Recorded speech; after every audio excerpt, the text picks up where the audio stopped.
샬롬.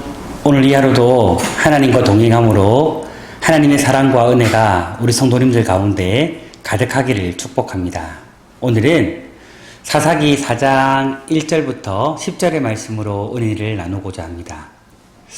우리는 지금 계속하여 사사기의 말씀을 묵상하고 있습니다. 이 사사기는 우리가 잘 알고 있듯이 이스라엘 백성들이 각자의 소견에 옳은 대로 행하던 시대로 타락, 압제, 강구, 구원, 망각이라는 사이클을 반복합니다. 사사 에훗이 죽고 난 뒤에 이스라엘 자손들은 하나님 앞에 또다시 범죄하게 됩니다. 그로 인해 이스라엘은 20년 동안 가나안 왕 야빈에게 압제를 받고 하나님의 도우심을 구하게 됩니다. 이때 하나님은 여선지자 드보라를 사사로 세우셨습니다. 이에 드보라는 아비노압의 아들 바락에게 사람을 보내어 납달리와 스볼론 자손 10,000명을 거느리고 다볼산으로 갈 것을 명령하였습니다. 그러나 이 바락은 그 말에 순종하지 않고 드보라가 만일 함께 가면 가겠다라고 말합니다. 야빈 왕이 가진 900대의 철병거가 그는 두려웠기 때문입니다. 이러한 본문의 말씀은 두 가지의 사실을 교훈하고 있는데요. 첫 번째는 하나님의 은혜를 망각하지 말아야 한다는 것입니다. 이스라엘은 사사 에훗과 삼갈의 활약으로 모압과 블레셋의 압제에서 벗어나 80년이라는 긴 세월 동안 평화를 누렸습니다.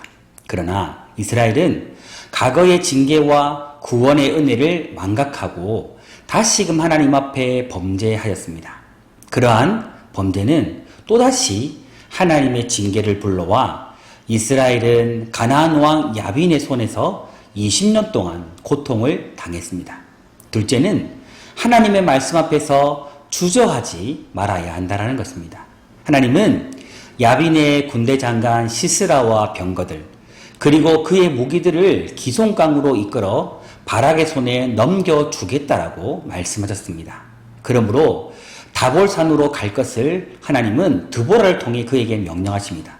그러나 드보라를 통해 전해진 이 하나님의 말씀 앞에서 바락은 두려워함으로 주저합니다.